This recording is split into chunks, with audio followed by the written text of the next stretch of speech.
आज हम देयर का यूज़ पास्ट में पढ़ेंगे, है ना। कि पहले वाले लेक्चर में प्रेजेंट में देयर का यूज़ करना सिखाया था कि प्रेजेंट मतलब देयर का यूज़ हम किन किन कंडीशन में करते हैं ना। देयर इन पास्ट, पास्ट में देयर को एकदम डिटेल में समझाऊंगा कि हमारी किन किन सिचुएशन है, किन किन कंडीशंस होती है जिसमें हम देयर का यूज़ करते हैं ना। तो मैंने अपने YouTube channel English with Abhishek 60 days है ना, 60 डेज स्पोकन इंग्लिश कोर्स की एक मतलब सीरीज शुरू की थी, है ना, जिसमें आज हमारा डे 11 है ना। I have already completed to day 10। मैंने डे फर्स्ट से लेकर 10 तक कंप्लीट कर दिया है। पुरानी वीडियो या लेक्चर्स नहीं देखी है तो उन वीडियोस का या उन लेक्चर्स का लिंक आपको डिस्क्रिप्शन बॉक्स में मिल जाएगा। तो आप पहले डे 1 या आप देखिए, आप आज डे 11 देख सकते हैं। उसके बाद आपको डे 1 से डे 10 तक डे बाई डे आपको सारी वीडियो या सारे लेक्चर्स को अटेंड करना है ना, तभी आप में काफ़ी जल्दी इम्प्रूवमेंट होगा, है ना। तो hello guys, my name is Abhishek Kumar and I am your English teacher. यदि आप सच में अपनी इंग्लिश कम्युनिकेशन स्किल को इम्प्रूव करना चाहते हैं, आने वाले 60 दिनों तक मेरे साथ बने रहिएगा और आप मात्र आधे घंटे से 45 मिनट देकर अपनी इंग्लिश को बेहतर और स्ट्रॉन्ग कर सकते हैं ना। तो going to today teach you there in past. Yesterday I taught you there in present. Present में मैंने कल आपको बताया था कि देयर का हम किन किन कंडीशन में यूज़ करते हैं, और आज मैं आपको एकदम डिटेल में पढ़ाऊँगा कि देयर का यूज़ हम पास्ट में किन किन कंडीशन में करते हैं ना। तो देयर का प्रयोग हम सबसे पहले जिस वाक्य में या जिस सेंटेंस में तो वहाँ पे हम करते हैं। जो कंडीशन होती है हमारी कि जब किसी एक वस्तु के अंदर वहाँ पे हम देयर का यूज़ करते हैं। तो चलिए हम let's start today session. I welcome you English with Abhishek. आपका स्वागत है। आप लगातार 60 दिनों तक मुझसे ऐसे ही डे बाई डे पढ़ेंगे, है ना, सीखेंगे। मैं आऊँगा, पहले आपको कंसेप्ट सिखाऊंगा, उसके बाद आपको एग्जांपल दूंगा, है ना। मैं आपको बनाकर बताता हूँ, है ना। जैसे मैं आपको यहाँ पे सिखाता हूँ, आपको सेम एज इट इज़ उसी प्रकार से आपको एग्जांपल खुद से भी 10 से 15 एग्जांपल बनाने का प्रयास करना है। यदि आपको किसी प्रकार का कोई डाउट हो तो आप मुझे वीडियो के कमेंट बॉक्स में कमेंट करके जो भी डाउट आ रहा है ना, यहाँ पर भी आ रहा है। तो चलिए विदाउट सेशन को कंटिन्यू करते हैं, है ना।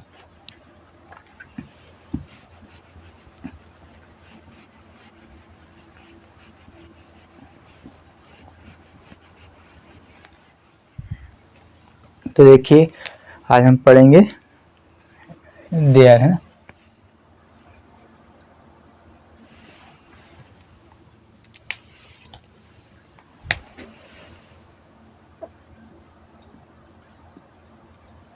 देयर, है ना, वो भी पास्ट में, है ना। आई होप आपको यह विजिबल होगा। Let me check. Okay, everything is fine. There का यूज हम पास्ट में पढ़ेंगे, सिचुएशन में यूज करते हैं। यहाँ पे लिख देता हूँ, सेंटेंस में सब्जेक्ट नहीं होगा, है ना, मतलब नहीं दिया होगा।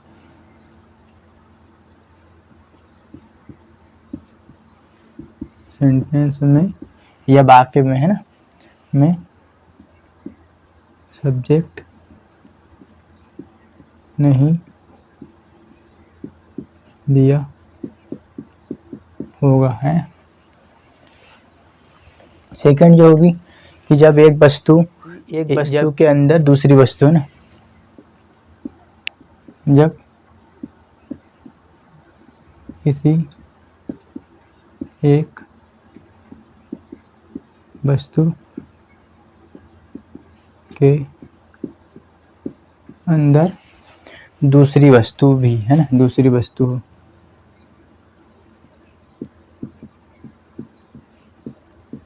आई होप आपको यहाँ तक समझ में आया हो कि जो देयर है उसका प्रयोग हम करते हैं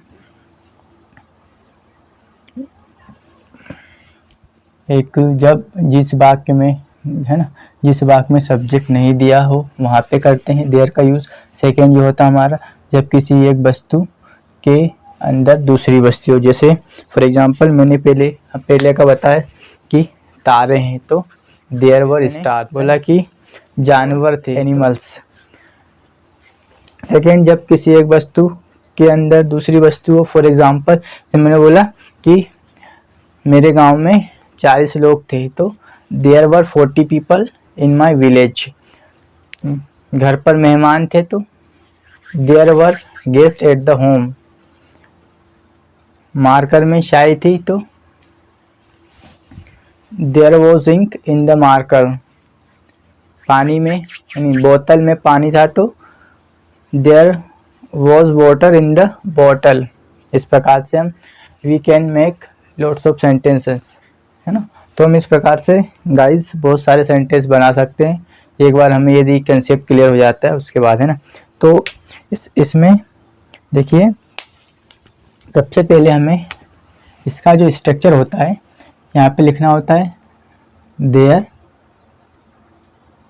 है ना। देयर के बाद हम यहाँ पे लिखते हैं ऑब्जेक्ट के हिसाब से वॉज या वर, है ना।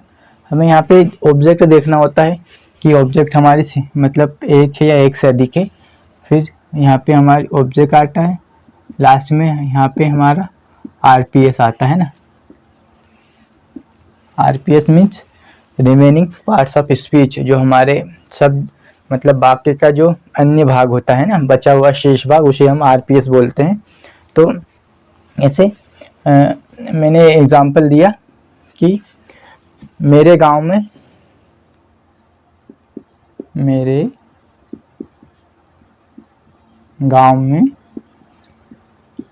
50 लोग थे ना, 50 लोग थे। तो how will we speak in English? तो first of all we will write here there. Then अब हमारे जो ऑब्जेक्ट है वो हमारी मतलब एक से अधिक है प्लूरल फॉर्म में, तो उसके लिए हम वर का यूज़ करेंगे देयर वर, है ना। देयर वर कितने लोग थे? 40 लोग, है ना। तो यहाँ पे देयर वर 40 लोग को बोलेंगे पीपल। पीपल कहाँ पे? ये हमारा आरपीएस मेरे गांव में, तो यहाँ पे लिखेंगे हम इन माय, यहाँ पे लिख देता हूँ मैं, है ना, सॉरी।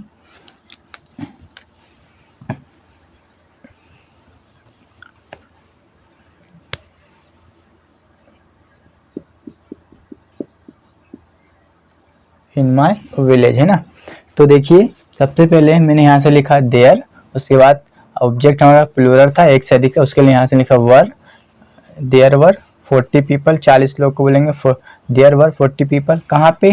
तो ये हमारा सेंटेंस का शेष भाग है ना, मतलब बचा हुआ भाग है, तो हम इसे आरपीएस बोलते हैं, रिमेनिंग पार्ट्स ऑफ स्पीच। तो कहाँ पे? मेरे गांव में, तो इन माय विलेज। मैंने एक एग्जांपल दिया कि स्कूल में 20 कमरे थे, है ना। या कक्षा में 20 विद्यार्थी थे, हम ये भी लिख सकते हैं ना, कक्षा में 20 विद्यार्थी थे। तब हमें सब पहचानना है कि देखिए इसमें से मेन ऑब्जेक्ट कौन सा है? 20 विद्यार्थी थे, और कक्षा में ये हमारा आरपीएस है ना। तो हम कैसे बनाएंगे? सबसे पहले हमें लिखना होता है देयर, है ना। तो हमने यहाँ से देयर को लिखा है ना, देयर। फिर आप जो हमारी ऑब्जेक्ट है वो मतलब प्लूरल है, तो उसके लिए हम लिखेंगे देयर ऑब्जेक्ट के हिसाब से यहाँ से लिखेंगे वर, देयर वर कितने student, how many student, 20 student, there were 20 students, कहाँ पे, कक्षा में, तो इन द क्लास है ना, इन द क्लास। आपको इतना समझ में आया होगा है ना। देखिए फिर मैंने एक एग्जांपल बोले कि बोतल में पानी था है ना, सिंपल लेते हैं हम एक बार, सिंगुलर, बोतल में पानी था। तो देखिए अब कहीं पर कोई वस्तु थी है ना, और इसका एक कंडीशन और होती है इसमें, मैं इसको यहाँ पे लिख देता हूँ है ना। एक कंडीशन होती है कि कहीं पर कोई वस्तु थी है ना, कहीं पर कोई वस्तु थी, ऐसे बोतल में पानी था। तो सबसे पहले हम लिखेंगे यहाँ से देयर। अब पानी जो हमारा होता है वो अनकाउंटेबल नाउन होती है, तो उसके लिए हम लगाते हैं सिंगुलर के लिए, पानी हमारा अनकाउंटेबल नाउन होता है, तो उसके लिए हम लगाएंगे देयर वॉज, क्या है ऑब्जेक्ट हमारी, पानी, देयर वॉज वाटर, कहाँ पे, बोतल में, तो लिखेंगे इन द बोतल है ना। तो मैंने आपको ये 3 एग्जाम्पल दिए हैं, आई होप आपको इतना समझ में आया होगा है ना। फिर हम एक दो एग्जाम्पल और लेते हैं, फिर मैं इसको आपको 4 पैटर्न में बना के बताऊंगा, एक सेंटेंस लेके है ना, कि घर पर मेहमान थे है ना, घर पर मेहमान थे। तो घर पर मेहमान थे, सबसे पहले हमारा मेन ऑब्जेक्ट है इसमें मेहमान थे है ना, तो लिखेंगे यहाँ से लिखेंगे सिंपल देयर, देयर मेहमान हमारे एक से अधिक है, तो देयर वर, मेहमान को बोलते हैं गेस्ट है ना, GUST गेस्ट, कहाँ पे, घर पर, तो एट होम है ना, there were guest at home. Home से पहले हम एट प्रपोजिशन का प्रयोग करते हैं है ना।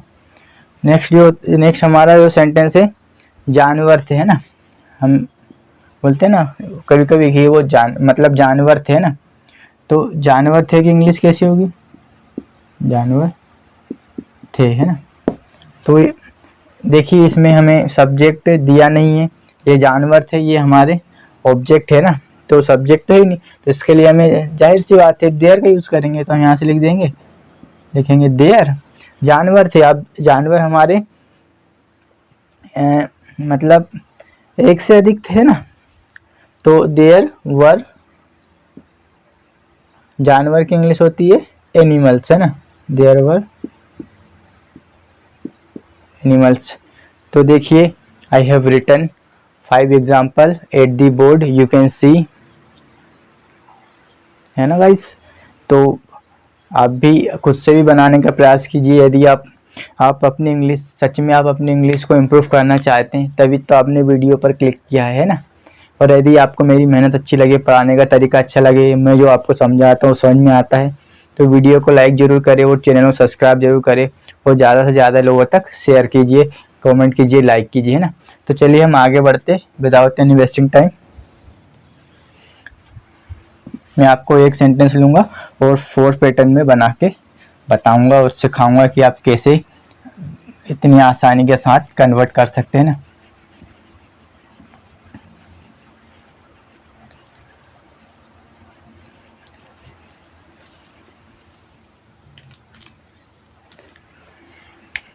देखिए इसमें जो हमारा सिंपल का स्ट्रक्चर होता है ना गाइस, ये हमारा होता है सिंपल का स्ट्रक्चर। सेकंड हम इसके मतलब निगेटिव वाक्य बना सकते हैं, तो उसके लिए हमें सबसे पहले लिखना होता है यहाँ पे देयर,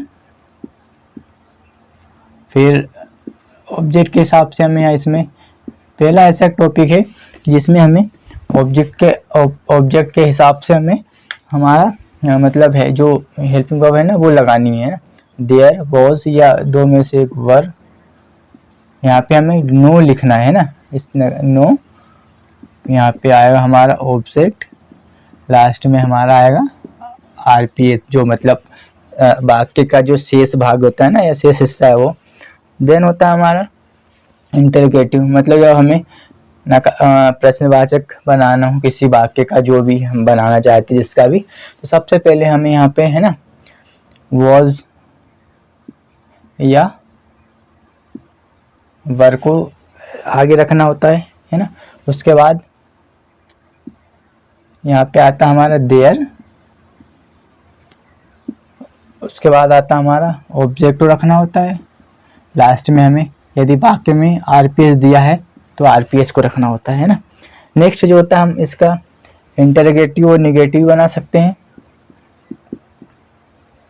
है ना, इंटरगेटिव प्लस निगेटिव। तो कुछ नहीं करना है हमें, हेल्पिंग वर्ब तो हमारी एज इट इज रहेगी, वॉज या वर ऑब्जेक्ट के हिसाब से हमें लगाना है ना। देन यहाँ पे देयर आएगा हमारा, उसके बाद ये निगेटिव है ना, नकारात्मक है, तो उसके लिए बस हमें यहाँ पे नो लगाना होता है बाद में सेम। यदि आप मुझसे फर्स्ट डे से जुड़े होंगे तो आई होप आपको इतना समझ में आ गया होगा कि हम किन पैटर्न में, हम इस पैटर्न में प्रैक्टिस करते हैं, है ना। तो हम आप एग्जांपल लेंगे, है ना, एग्जांपल से सॉल्व करेंगे। तो मैंने बोला कि मेरे बैग में किताब थी, है ना, सिंपल एकदम। जैसे मेरे बैग में किताब थी तो क्या बोलेंगे, there was a book in my bag. मेरे बैग में किताब नहीं थी तो देयर वर नो बुक, है ना, there were no book in my bag. क्या मेरे बैग में किताब थी तो was there a book in my bag. क्या मेरे बैग में किताब नहीं थी तो was there no book in my bag, है ना। तो आपको इस प्रकार से बनाना है। मैंने आपको अभी ओरली बोलकर ओरली बताया है, अब मैं आपको रिटर्न में बताता हूँ ना। सबसे पहले हम बनाएंगे सिंपल, सिंपल बनाएंगे, सिंपल। तो मेरे बैग में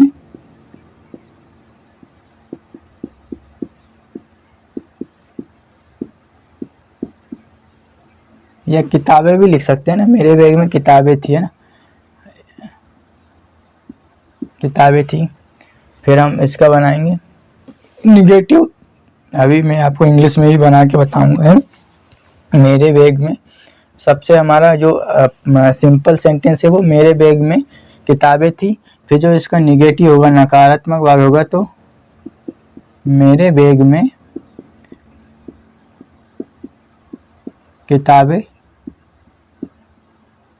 नहीं थी, है ना, निगेटिव। फिर जब इसका गाइस हम इंटरोगेटिव मतलब इंटरोगेटिव सेंटेंस बनाएंगे तो फिर हम इसमें लिखेंगे क्या, है ना, क्या मेरे बैग में, क्या मेरे बैग में किताबें थी, क्वेश्चन मार्क। नेक्स्ट जो होता हमारा मेरे बैग में किताबें क्यों थी, है ना, WH बना सकते हैं, या हम इसका बनाएंगे इंटरोगेटिव प्लस निगेटिव पहले, है ना, कि क्या मेरे बैग में किताबें नहीं थी, है ना, क्या मेरे बैग में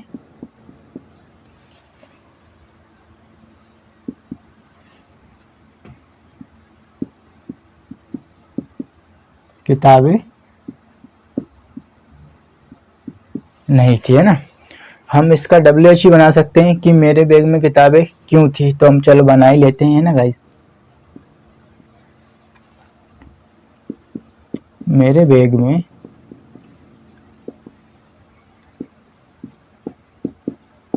किताबें क्यों थी।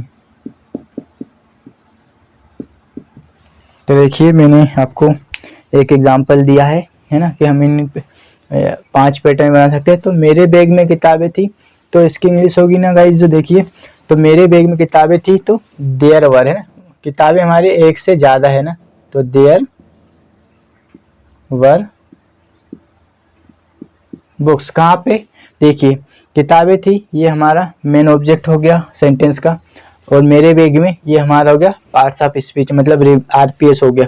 तो देयर वर बुक्स कहाँ पे, मेरे बैग में। तो सिंपल होगा इसके लिए इन माय बैग।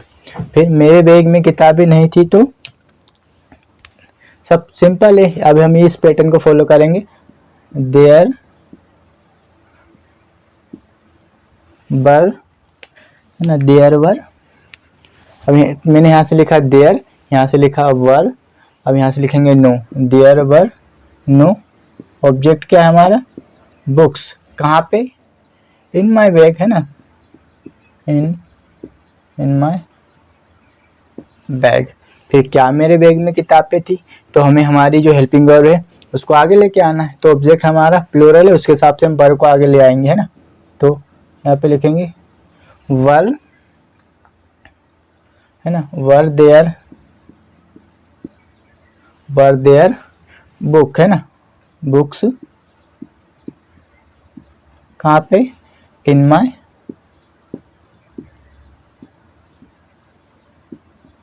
बैग। फिर क्या मेरे बैग में किताबें नहीं थी, तो सबसे पहले हमें लिखना होता है हेल्पिंग वर्ब, देन हमें लिखना होता है देयर, मतलब यहाँ से वर्ब, है ना, देयर। अब यहाँ पे लिखेंगे हम नो बुक्स, कहाँ पे, इन माय बैग। फिर मेरे बैग में किताबें क्यों थी, है ना, तो वाई लिखेंगे इस क्यों के लिए, ये WH का से बिलोंग करता है, तो वाई वेयर, है ना, why were there books in my bag. तो you can see I took one example and I have converted into 5 different structure। तो आप देख सकते हैं, you can see I have one example, है ना, या I took one example and I have converted into 5 pattern। First one is simple, second one is negative, third one is interrogative, fourth one is interrogative plus negative, and then fifth जो हमारा है WH, है ना। तो मैंने एक sentence लिया था और आपको 5 पैटर्न में बना के बता दिया है। तो आई होप आपको यह कंसेप्ट क्लियर हो गया होगा कि हमें जब सिंपल वाक्य बनाने हैं तो सबसे पहले हमें लिखना होता है यहाँ से देयर, तो यहाँ से हम ऑब्जेक्ट के हिसाब से लिखेंगे वर, और ऑब्जेक्ट है हमारे इसमें बुक। तो किताबें हमारी मतलब बहुवचन थी, है ना, मतलब एक से अधिक है। ऑब्जेक्ट हमारा जब बहुवचन हो तो हम वर लगाएंगे, जब ऑब्जेक्ट हमारी सिंगुलर है वहाँ पे वॉज लगाएंगे। तो I hope concept is clear. Simple बनाते हैं, सबसे पहले देयर रखना होता है हमें, उसके बाद हम ऑब्जेक्ट के हिसाब से, यहाँ पे मैंने लिखा वर, ऑब्जेक्ट है हमारी बुक्स, कहाँ पे, ये हमारा जो इतना बैग में, मेरे बैग में, ये जो इन माय बैग, ये हमारा सेंटेंस का आरपीएस होता, आरपीएस, है ना। फिर मेरे बैग में किताबें नहीं थी, तो हमें जब इसका किसी भी वाक्य का, किसी भी सेंटेंस का नकारात्मक या नेगेटिव वाक्य बनाना हो, सबसे पहले हमें लिखना है वहाँ पे देयर। फिर उसके बाद हमें देयर के बाद हमें, है ना, यहाँ से ऑब्जेक्ट के हिसाब से हमने लगाया हेल्पिंग में देयर वर, यहाँ से लिखा मैंने नो, ऑब्जेक्ट हमारा बुक, कहाँ पे, तो ये हमारा यहाँ पे ये है आरपीएस है ना, आरपीएस बोलते हैं इसको, इन माय बैग। तो ये सेंटेंस का शेष हिस्सा होता है, बचा हुआ भाग होता है। क्या मेरे बैग में किताबें थी, तो जो हमारी हेल्पिंग वर्ब है हमने उसको, हमारा ऑब्जेक्ट प्लूरल है उसके हिसाब से यहाँ को वॉज को आगे लिया है, वॉज देयर, यहाँ से है ना, वॉज देयर। ऑब्जेक्ट हमारी बुक्स, कहाँ पे, मेरे बैग में, है ना, मेरे बैग में ये क्या है, ये हमारा आरपीएस है, तो मैंने यहाँ पे लिख दिया इन माय बैग। नेक्स्ट जो क्या मेरे बैग में किताबें नहीं थी, तो वर, है ना, यहाँ से लिखा मैंने वर, फिर यहाँ से लिखा मैंने वर, है ना, फिर यहाँ से मैंने लगाया देयर। फिर ये नकारात्मक भी, इसके लिए मैंने यहाँ से लिखा सिंपल नो, ऑब्जेक्ट हमारी बुक, यहाँ पे वर देयर नो बुक, कहाँ पे, तो अब है ना ये आरपीएस, तो ये हमारा आरपीएस होता है, आरपीएस है ना, ये वाला है ना, इसमें ये मेरे बैग में ये हमारा आरपीएस है, सेंटेंस का बचा हुआ भाग है। तो यहाँ पे मैंने इन माय बैग। लास्ट मेरे बैग में किताबें क्यों थी, तो ये क्यों हमारा WH फैमिली का मतलब ये जो होता है हमारा, हम जिसको बोलते हैं इंट्रोगेटिव प्रोनाउन भी बोलते हैं इसको, है ना, इंट्रोगेटिव प्रोनाउन। तो यहाँ से मैंने इस क्यों के लिए सबसे पहले वाई लिखा, देन यहाँ से मैंने अपने इस यहाँ पे मैंने लिखा नहीं है, तो इसके बाद मैंने ये हमारा स्ट्रक्चर को हम फॉलो कर सकते हैं। तो मैंने यहाँ से लिखा, समझ लो वर, है ना, WH का जो होता है वर, फिर यहाँ से देयर, फिर हमारी ऑब्जेक्ट है बुक्स, कहाँ पे, RPS इन माई बैग। तो मैंने एक सेंटेंस लिया था और आपको 5 पैटर्न में बनाकर बताया। आई होप आपको कंसेप्ट समझ में आया होगा, है ना। तो मैं आपको इसको रिमूव करता हूँ, मैं थोड़ा पानी पी लेता हूँ, आप थोड़ा सा समझने का और सीखने का प्रयास कीजिए, बने रहिएगा, है ना। एंड अगर आप यदि सेशन के लास्ट स्टार्टिंग पॉइंट से और एंड पॉइंट तक जब आप देखते हैं तो डेफिनेटली आप कुछ ना कुछ सीखते ही, है ना।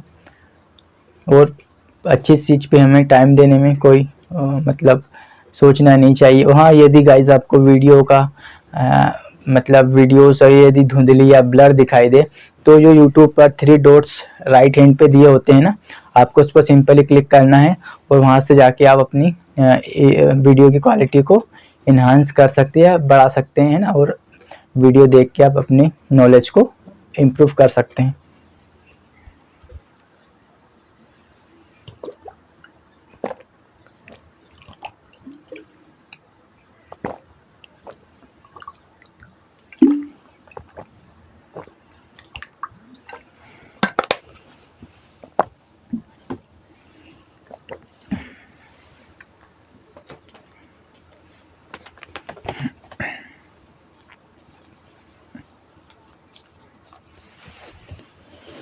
तो चलिए अब मैं इसको रिमूव कर देता हूँ।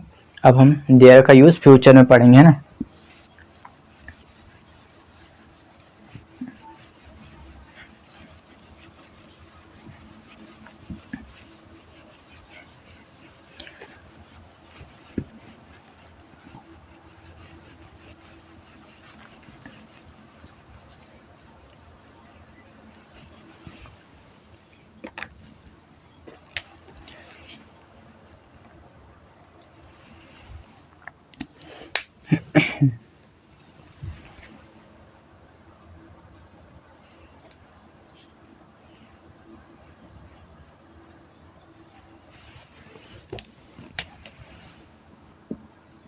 थोड़ा सा मैं शॉर्टकट का प्रयोग कर रहा हूँ अभी, है ना, क्योंकि सेशन हमारा थोड़ा सा क्या लेंदी हो जाएगा, इसके लिए, है ना, हम थोड़ा सा यहीं पे शॉर्टकट में निपटाने का प्रयास करूँगा बस यहाँ पे। तो देखिए फ्यूचर में ना हम देयर का यूज़ कैसे करते हैं, जैसे कि मतलब एक तो ये होगा जिस वाक्य में सेंटेंस मतलब सब्जेक्ट नहीं दिया होगा। सेकंड हमारा होगा कि जब किसी एक वस्तु के अंदर दूसरी वस्तु होगी, जैसे पेन में स्याही होगी, there will be ink in the pen. आसमान में तारे होंगे, है ना, there will be stars in the sky. Second, कहीं पर कोई वस्तु होगी, तो मैंने इसका बोला ना कि तारे होंगे, देयर विल बी स्टार्स। बच्चे होंगे, देयर विल बी चिल्ड्रन या kids, there will be kids. मेहमान होंगे, there will be guest, sorry, है ना, गेस्ट। तो इसमें भी हमारी 3 कंडीशन होती है। फ्यूचर में भी देयर का प्रयोग करते हैं हम, है ना, फ्यूचर में। तो जिस वाक्य में सब्जेक्ट नहीं दिया होगा, फर्स्ट, ये हमारी एक कंडीशन हो गई। सेकंड, जब किसी एक वस्तु के अंदर दूसरी वस्तु होगी, तो ये हमारी सेकंड कंडीशन हुई। थर्ड, कहीं पर कोई वस्तु होगी, ये हमारी थर्ड कंडीशन हो गई, है ना। तो इसमें देखिए इसका मतलब भविष्य में कोई वस्तु होगी, है ना, भविष्य में कोई वस्तु होगी। और ऐसा वाक्य मतलब यही कि जिसमें सब्जेक्ट नहीं दिया होगा, है ना, या हम इसको इस प्रकार से भी लिख सकते हैं। मैंने इसको यहाँ पे ऐसा बता दिया। और इसमें ना हम विल बी, है ना, इसमें जो हमारी विल बी का प्रयोग सभी सब्जेक्ट, है ना, सॉरी इसमें सब्जेक्ट तो होता नहीं, सब्जेक्ट सभी ऑब्जेक्ट के साथ करते हैं ना। विल बी का प्रयोग सभी ऑब्जेक्ट है ना, क्योंकि इसमें सब्जेक्ट तो दिया नहीं होता है तो हम ऑब्जेक्ट के साथ करते हैं ना, ऑब्जेक्ट के साथ किया जाता है। सब्जेक्ट नहीं दिया है वाक्य में तभी तो हम देयर का यूज करेंगे ना। विल बी का प्रयोग सभी ऑब्जेक्ट के साथ करते हैं या किया जाता है ना, है ना। जैसे मैंने बोला कि हम तीनों बेस पे एग्जांपल बनाएंगे ना, कि तारे होंगे, है ना, तारे होंगे, तो इसमें ये तारे होंगे ये हमारा ऑब्जेक्ट है ना, इसमें सब्जेक्ट तो दिया नहीं है ना। तो तारे होंगे तो हम सबसे पहले यहाँ पे लिखेंगे देयर विल बी स्टार्स, है ना। फिर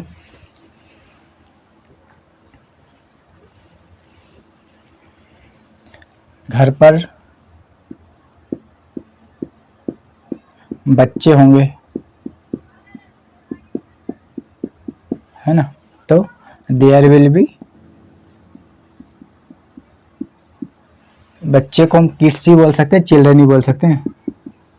देयर विल बी किड्स, कहाँ पे, घर पर, तो एट होम। फिर मैं बोला कि स्कूल में शिक्षक होंगे, है ना। तो पहले मैं इसको स्ट्रक्चर लिखवा देता हूँ, फिर हम एग्जांपल्स मैं आपको बनाकर बताऊंगा। तो इसमें जो हेल्पिंग वर्ब होती है विल बी, जितने भी हमारे, देखिए मैं आपको थोड़ा सा समझा देता हूँ कि जो देयर है ना, इसका फ्यूचर में हम 3 प्रकार से करते हैं कि हम जिस सेंटेंस में सबसे पहले सब्जेक्ट नहीं दिया गया होगा वहाँ पे करेंगे। सेकंड होता है जब किसी एक वस्तु के अंदर दूसरी वस्तु होगी, जैसे मार्कर में स्याही होगी तो there will be ink in the marker, है ना। घर पर क्या होगा बताओ, घर पे लोग होंगे तो there will be people at village और एट होम, है ना।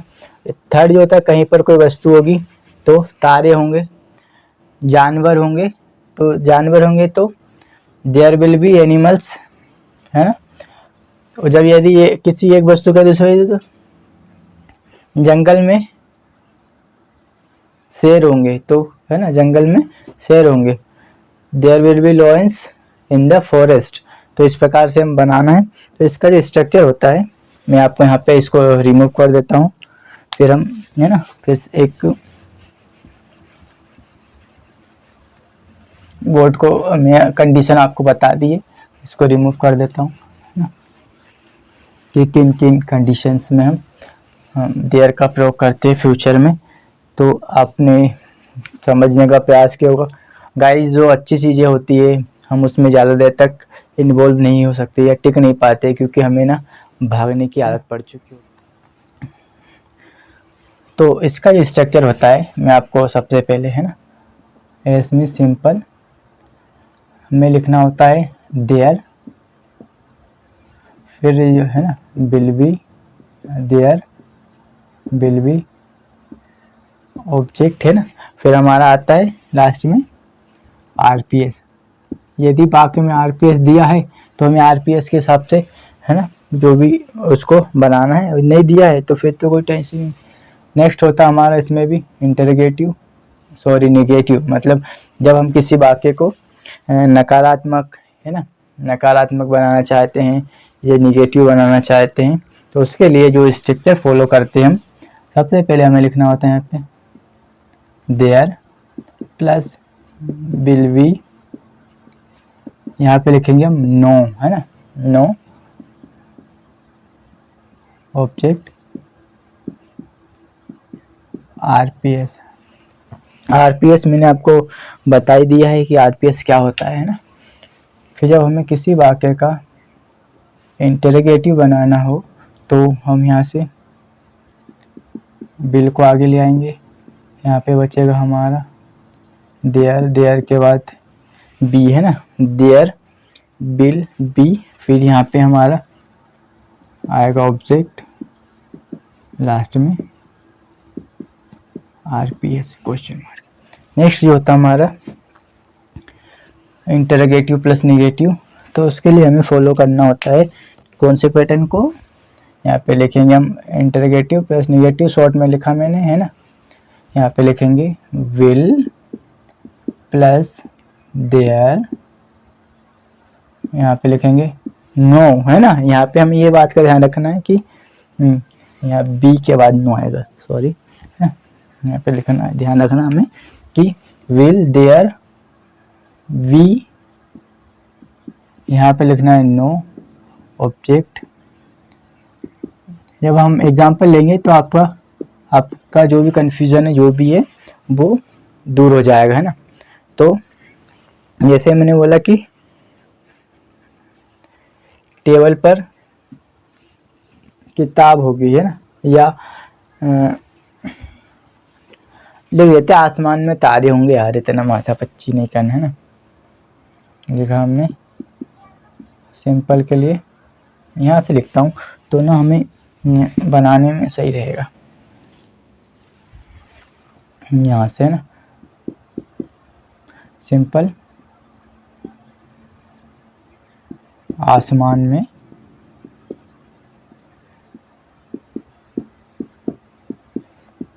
तारे होंगे, है ना। हम इसको तो फिर हम इसका निगेटिव बनाएंगे। अभी मैं आपको इंग्लिश में बना के बताऊंगा। आसमान में तारे होंगे, सेकंड होगा आसमान या आकाश, है ना, जो भी दो, आसमान में तारे नहीं होंगे। हम इसको आकाश ही बोलते हैं, आकाश में तारे होंगे, आकाश में तारे नहीं होंगे, या आसमान ही बोल सकते हैं ना। इसके बाद हम बनाएंगे इंटरोगेटिव, क्या आसमान में तारे होंगे,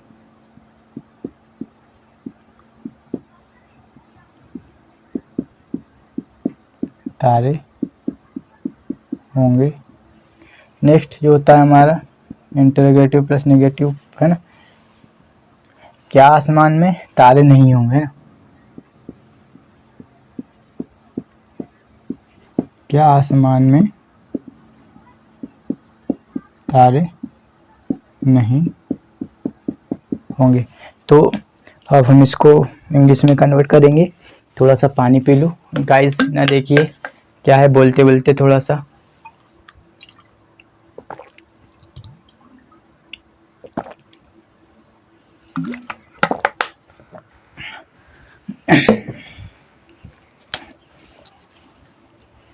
तो हम यहाँ से आसमान में तारे होंगे, तो सबसे पहले हम यहाँ से लिखेंगे देयर, है ना, देयर। फिर हम यहाँ से लगाएंगे विल बी, है ना, देयर विल बी। ऑब्जेक्ट क्या हमारे तारे होंगे, ये हमारा बाकी का मेन ऑब्जेक्ट है ना। तो यहाँ पे हमें देखिए ना, विल बी एक ही हमारी यहाँ पे हेल्पिंग वर्ब है, सभी ऑब्जेक्ट के साथ हम यूज़ करना है हमें, तो कोई टेंशन ही नहीं है। तो देयर विल बी, ऑब्जेक्ट पे ध्यान देना है, ऑब्जेक्ट हमारा प्लूरल है, इसके हम यहाँ पे लिखेंगे देयर विल बी स्टार्स। कहाँ पे, आसमान में, ये हमारा RPS है, तो there will be stars in the, आसमान को बोलते हैं स्काई, है ना, इन द स्काई। सेकेंड, आसमान में तारे नहीं होंगे तो देयर विल बी, है ना, यहाँ से लिखेंगे there will be no stars, है ना, ऑब्जेक्ट लगाएंगे नो स्टार्स। कहाँ पे RPS आसमान में, तो there will be no stars in the sky, इसको बोलना स्काई, है ना। थर्ड वन इज, क्या आसमान में तारे होंगे, तो यहाँ पे हमें लिखना होगा will there be stars in the sky. क्या आसमान में तारे नहीं होंगे, तो लास्ट वन इज, हमें लिखना है इसके लिए विल देयर, है ना, will there be no stars. अब थोड़ा सा यहाँ पे हो सकता है स्टार्स का इन द sky. तो you can see I have written, I took one example and I have converted into 4 different pattern. Guys आप देख सकते हैं मैंने एक वाक्य लिया था, है ना, कि आसमान में तारे होंगे। जब हमने इसका सिंपल बनाया सबसे पहले हमने लिखा देयर, है ना, देयर। देयर के बाद हमने यहाँ से लिखा विल बी, है ना, फिर यहाँ से लिखा ऑब्जेक्ट हमारा है स्टार्स, है ना, तो तारे होंगे तो देयर विल बी स्टार्स। कहाँ पे, ये हमारा इसमें जो आसमान में ये हमारा आरपीएस है यहाँ से, है ना, वाक्य का, तो यहाँ पे मैंने लिख दिया इन द स्काई। सेकेंड, जब हमने इसका नकारात्मक वाक्य बनाया कि आसमान में तारे नहीं होंगे, तो सबसे पहले हमने यहाँ से लिखा देयर, है ना, उसके बाद हमने ये लगाया विल बी, उसके बाद हमने यहाँ से लिखा सिंपल नो। ऑब्जेक्ट हमारी यहाँ पे तारे, है ना, तो तारे, ये है तारे, तो यहाँ पे मैंने लिख दिया स्टार्स। कहाँ पे, ये फिर से हमारा आरपीएस दिया हुआ है, तो यहाँ पे लिख दिया हमने इन द स्काई। फिर क्या आसमान में तारे होंगे, तो हमने हमारी हेल्पिंग आगे ले आए बिल को, फिर एज इट इज हमने यहाँ से देयर को लिखा, उसके बाद बी, फिर हमारी ऑब्जेक्ट क्या है तारे, फिर यहाँ से मैंने लगाया स्टार्स। कहाँ पे, आसमान में, तो यहाँ पे इन द स्काई। क्या आसमान में तारे नहीं होंगी, सबसे पहले मैंने हेल्पिंग को लिखा विल, है ना, उसके बाद मैंने देयर लगाया, है ना, देयर जो कि विल के बाद देयर, फिर यहाँ से मैंने इस पैटर्न को यहाँ पे बी, फिर ये हमारा नकारात्मक वाक्य भी है, मतलब इंटरोगेटिव के साथ साथ नकारात्मक भी है, मतलब प्रश्नवाचक के साथ साथ नकारात्मक वाक्य भी है। इंग्लिश में बोलते हैं इंटरोगेटिव प्लस नेगेटिव, है ना। तो सब इसके पहले सबसे पहले हमने हेल्पिंग को आगे लाए, उसके बाद बिल को रखा, उसके बाद बी, फिर नहीं है ना, मतलब नकारात्मक, उसके लिए फिर मैंने सिंपल यहाँ पे नो लगाया। ऑब्जेक्ट क्या हमारी तारे, तो यहाँ पे मैंने स्टार्स, तारे के लिए स्टार्स, कहाँ पे इन द स्काई। तो आई होप आज का सेशन आपको पसंद आया होगा, है ना। यदि आपको सच में मेरी मेहनत अच्छी लगती है और पढ़ाने का तरीका आपको अच्छा लगता है, आपको कुछ सीखने को मिलता है मेरे द्वारा जो भी पढ़ाया जाता है, जिससे आप कुछ सीखते हैं, तो आप वीडियो को लाइक ज़रूर करें और चैनल को सब्सक्राइब ज़रूर करें और कमेंट कीजिए, लाइक कीजिए, शेयर कीजिए, है ना, और मुझे मोटिवेट कीजिए। आप मुझे मोटिवेट कर सकते हैं, अप्रिशिएट कर सकते हैं। वो कैसे, लाइक करके, कमेंट करके, शेयर करके, ताकि मैं अपने कंटेंट को और भी बेहतर और उसमें कुछ इम्प्रूवमेंट करने का प्रयास करूँगा, और अपनी थोड़ी जो स्किल है उसमें भी इम्प्रूवमेंट लाने का प्रयास करूँगा, ताकि आपको एकदम और इससे आसान तरीके से मैं आपको जो भी सिखाता हूँ, पढ़ाता हूँ, वो आप ईजी से ईजी आसानी से लर्न कर सके, है ना गाइस। तो आई होप आपने सेशन को एंजॉय किया होगा। तो इसी के साथ अब हम सेशन को समाप्त करते हैं।